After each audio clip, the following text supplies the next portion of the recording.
प्राथमिकताएं क्या रहेंगी यदि जनता आपको मौका देती है, तो आप कौन कौन से क्षेत्र रहेंगे, वो कौन कौन से कार्य रहेंगे जो आप सबसे पहले करना चाहेंगे? सबसे पहले हम 5 बेड का हॉस्पिटल बनवाएंगे, क्योंकि हमारे पंचायत में आज तक नहीं है।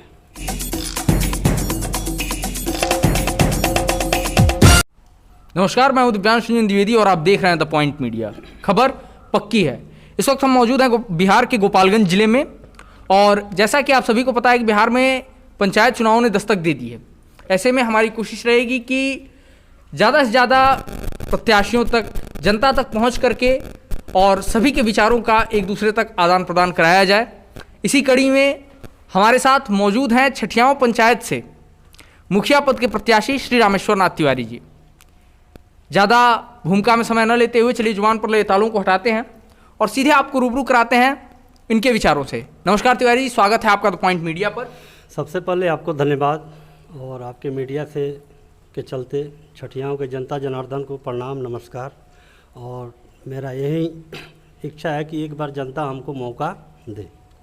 ये हम जानना चाहेंगे कि आप चुनाव क्यों लड़ रहे हैं? विकास के लिए, क्योंकि 20 साल से पंचायती चुनाव हो रहा है जी, और कोई वैसा विकास नहीं है कि हुआ हो। एक नाली और एक रोड और एक ये अपना क्या बोलते हैं नल जल, इतना ही नहीं है। और नल जल तो फाइनल फेल है। टंकी गड़ा जी, पाइप गड़ा और आज तक पानी नहीं आया। और सबसे कमी जनता में है कि जनता कोई अपना जागरूकता नहीं दिखाती है कि हमारा अधिकार है, हम वोट दिए हैं, कि कम से कम वार्ड से जाके पूछें। वार्ड नहीं सुनता है तो जाके हम ब्लॉक में एप्लीकेशन दें। जैसा कि आपने जनता को जिम्मेवार बताया, जनता को उदासीन बताया है, तो क्या लगता है कि आपको जनता आपके विचारों से प्रभावित होकर के आपका समर्थन कर पाएगी? मैं उसके लिए मैदान में कूदा हूँ जी, जनता को जागरूक करने के लिए, जनता का विकास करने के लिए। क्योंकि विकास इतना ही नहीं है, विकास अनगिनत है। जी, इंसान चाहे तो कहीं से लाके विकास अपने क्षेत्र में कर सकता है। ये जो इंसान चाहे विकास करने के लिए, प्राथमिकताएं क्या रहेंगी यदि जनता आपको मौका देती है, तो आप कौन कौन से क्षेत्र रहेंगे, वो कौन कौन से कार्य रहेंगे जो आप सबसे पहले करना चाहेंगे? सबसे पहले हम 5 बेड का हॉस्पिटल बनवाएंगे, क्योंकि हमारे पंचायत में आज तक नहीं है। जी, एक एम्बुलेंस का व्यवस्था करेंगे। जी, बड़े लोग तो अपना गाड़ी रखे हैं, जी, दूसरे का गाड़ी मंगा के चले जाते हैं। गरीब गुरबा के पास वैसा व्यवस्था नहीं है। इसलिए हम चाहते हैं कि यहाँ एक 5 बेड का हॉस्पिटल अपने पंचायत में, पहले प्राथमिकता मेरी यही है। अक्सर ये देखा जाता है कि ये जो पंचायत चुनाव होते हैं वो चाटुकार, जीतने के बाद जो भी लोग होते हैं वो चाटुकारों से घिरे रह जाते हैं। ऐसे में जनता का सम्मान कहीं ना कहीं बड़ा मुद्दा होता है, जनता की बात अपने प्रतिनिधि तक नहीं पहुंच पाती। क्या आपका वो 5 लोगों की समिति ये कार्य कर पाएगी? ऐसा है कि पहली बात तो हम लोग सामाजिक कार्यकर्ता हैं, जी, सुख दुख में रहते हैं, और हम लोगों का एक संस्कार है। जी, और संस्कार जिसके पास है उसके पास सब कुछ है, दूसरों को सिखाया जाता है। जी, तो हमारे बड़े बुजुर्ग भी सिखा के गए हैं।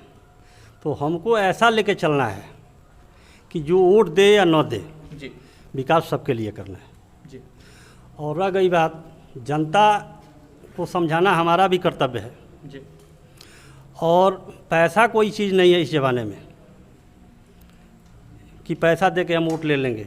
आज की जनता जागरूकता बहुत ज़्यादा पैदा हो गई है। आज के नौजवान जो हैं वो देख रहे हैं कि कौन काम कर रहा है, कौन काम नहीं कर रहा है। जी। पैसे की जो आपने बात की, पैसे के खिलाफ निश्चित तौर पर आप नौजवानों पर डिपेंड हैं, लेकिन नौजवान भी आज के ग्लैमर के पीछे भागते हैं। ऐसे में आपको नहीं लगता कि आपका जो सिर्फ जागरूकता के भरोसे चुनाव लड़ना है वो आपके लिए चुनाव को मुश्किल बनाएगा? नहीं, मैं पहले से भी जनता का सेवा करता हूँ। जी, मैं पहले भी जनता का सेवा करता हूँ और करता आ रहा हूँ। जी, इसके वजह में हमको जनता बोली कि आप चुनाव लड़िए, हम लोग आपके पूरा सहयोग करेंगे। जी, और जनता हमारे साथ है। और हमारे कहने से नहीं होगा, आप जनता से जाकर पूछ लीजिएगा, रूबरू हो जाइएगा, जनता टोटल बात बता देगी कौन अच्छा है कौन बुरा है। ये जनता हमें बताएगी। अक्सर देखा जाता है कि एक पंचायत का, चूंकि आप नेतृत्व करते हैं जीतने के बाद, ऐसे में पंचायत में एक परिवार में कभी अनबन होती है या पंचायत में कुछ तनावपूर्ण स्थिति होती है, तो उसे नियंत्रित करने का क्या उपाय रहेगा आपके पास? मैं जनता का सहयोग लेकर के उस पर विचार करूंगा, क्या सही है क्या गलत है। जैसा जनता कहेगी वैसा हम भी करेंगे। जैसा जनता कहेगी वैसा आप करेंगे, सच्चाई का पता लगाएंगे जी। जो सच्चा होगा उसका साथ देंगे। चूँकि आप पंचायत स्तर पर हैं, सरकार के द्वारा देखा जाता है कि पंचायत स्तर पर बहुत सारी महत्वाकांक्षी योजनाएं चलाई जाती हैं, जैसे सामाजिक सुरक्षा योजना होती है, पेंशन वगैरह की व्यवस्था की जाती है, या फिर कि राशन कार्ड वगैरह हो गया।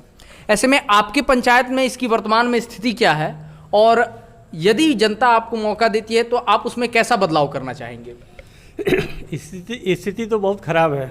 अगर हम प्रतिनिधि बन जाते हैं तो सारे वार्ड को लेकर के एक अपना मीटिंग करेंगे कि जनता कैसे खुश रहेगी, और हर घर जा कर के पता करेंगे कि किसका राशन है किसका नहीं है, किसका आवास मिला है किसका नहीं मिला है, और जो सबसे ज़्यादा गरीब होगा पहले उसका मैं काम करूँगा। उसके बाद कोई दिक्कत आती है तो प्रशासन है उससे सहयोग लूँगा, और वैसा मिला करके सबको अपना काम करूँगा।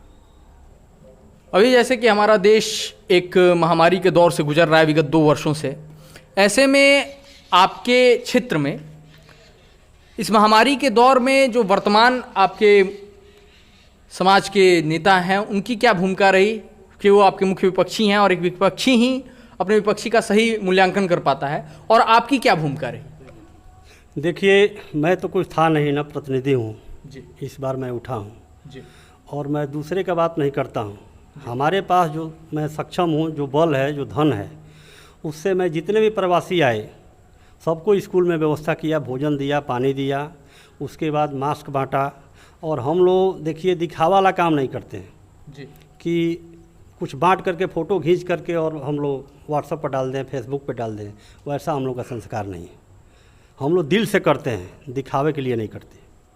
अक्सर देखा जाता है पंचायत चुनाव में जनता को डरा धमका कर या फिर कि कुछ प्रलोभन दे करके अक्सर अपने वश में किया जाता है, अपने पक्ष में किया जाता है। ऐसे में उनके खिलाफ आपकी क्या रणनीति रहेगी? देखिए, जनता अब समझदार हो गई है जी। पहले वाली बात नहीं है, और कोई किसी से कम नहीं है। प्रेम नहीं है तो कुछ नहीं है, और ज़बरदस्ती कोई कुछ नहीं कर पाएगा। वो अपने घर पे कोई बोलता है कि मैं ये कर लूँगा वो कर लूँगा, जनता के बीच में बोलेगा तो उसका कुछ नहीं चलेगा। जनता बहुत समझदार हो गई है। हमारे चैनल के माध्यम से जो भी लोग आपको देख रहे हैं उनसे आप क्या कहना चाहेंगे? मैं उनसे यही हाथ जोड़ के प्रार्थना करता हूँ कि एक बार हमको मौका दें, और मैं दिखा दूंगा कि विकास क्या होता है पंचायत में और कैसे होता है। और जो 20 साल का कसक है वो सब हम पूरा करेंगे, और दिखा देंगे कि विकास में एक रोड और एक बिजली और एक पानी नहीं होता, इसमें बहुत कुछ आता है, बहुत व्यवस्था है। करने वाला हो तो बहुत कुछ कर देगा। तो ये थे हमारे साथ गोपालगंज जिले के छठियाओं पंचायत से मुखिया पद के प्रत्याशी श्री रामेश्वर नाथ तिवारी जी। हम इनके लिए शुभकामनाएं व्यक्त करते हैं, हम इनके राजनीतिक भविष्य के लिए शुभकामनाएं व्यक्त करते हैं। ऐसे ही तमाम प्रत्याशियों से हम आपको रूबरू कराते रहेंगे, तो जुड़े रहिए हमारे साथ, देखते रहिए द पॉइंट मीडिया, क्योंकि हम दिखाते हैं वो जो खबर पक्की है। कैमरा पर्सन बादल के साथ मैं Divyanshu Dwivedi, the point media.